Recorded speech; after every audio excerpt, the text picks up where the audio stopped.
Hi, my name is Aaron and I'm a master electrician with High Five Plumbing, Heating, Cooling, and Electric. Today we're going to be talking about doing a Juno Retro upgrade for the home. Most of the time when we do this, we're replacing existing incandescent lights with LEDs. One of the things that we like most about this fixture here is it's going to give you 5 different options for the color of light that you want inside the home. It goes in Kelvin. That doesn't matter a lot to you. Really what you need to know is the bottom is the 5000. They say that's the daylight setting. Most of our customers compare that to more of like a hospital light. It's very bright, very white. It's best for workbenches and areas like that where you really need to see. Throughout the home, if you want something that's a little bit more comfortable, most of our customers go with the 3000 Kelvin rating. It's a little bit orange, it's a little bit warmer. If you go with the 2700, it tends to be a little bit too orange.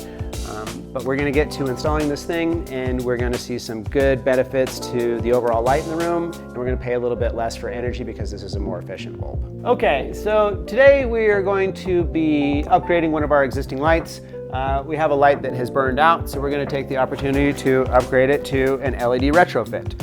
Really all you need for tools is a ladder, and depending on how the can fixture is, sometimes you might need a long handled screwdriver just to get to one of the existing springs. So obviously before we start working on the light, we want to make sure that we don't have any power present. There's a couple of different ways that you can do that. If you're ever uncomfortable with anything, you're welcome to go find the breaker and shut it off at the panel like we did previously. Another option is just to make sure the light switch is off. As long as the light switch is off, you're not going to have any power present. We do have the switch off, and I can tell because I have a light adjacent to it that is also off currently. So once we climb the ladder, we get up to the fixture. If it is one that has been on for a little bit, make sure that the bulb isn't hot. That's something that a lot of people don't realize is how hot these things can actually get. I know plenty of people that have scars on their hands as a result of not paying attention to this. Once you make sure that the bulb is cool to the touch, you can remove it from the fixture. And then, if you can see it, there are these little clips, these little springs that clip into the housing underneath where the bulb fits into. And this is sometimes where you will need the long screwdriver to get that unhooked, depending on how long this spring is. This one's not so bad, so I can just reach up in there and unhook it. There's 2 springs, one on each side. Once I've got them, the whole housing and the trim and everything will come down. Now that we have the light removed from the fixture, you're gonna wanna make sure that you select where you want the light at on the device. That's what we talked about previously with the different wavelength spectrums and just the different color of light that's gonna come out.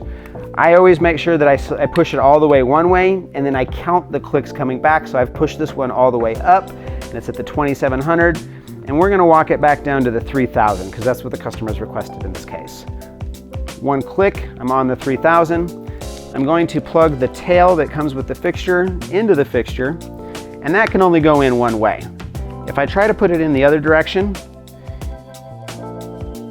the way that the fitting is set, you're not going to be able to push that in. So it can only go in one way. You don't have to worry about putting it in backwards. Once I got this thing set, we're just going to screw the light bulb attachment into the old light bulb fitting.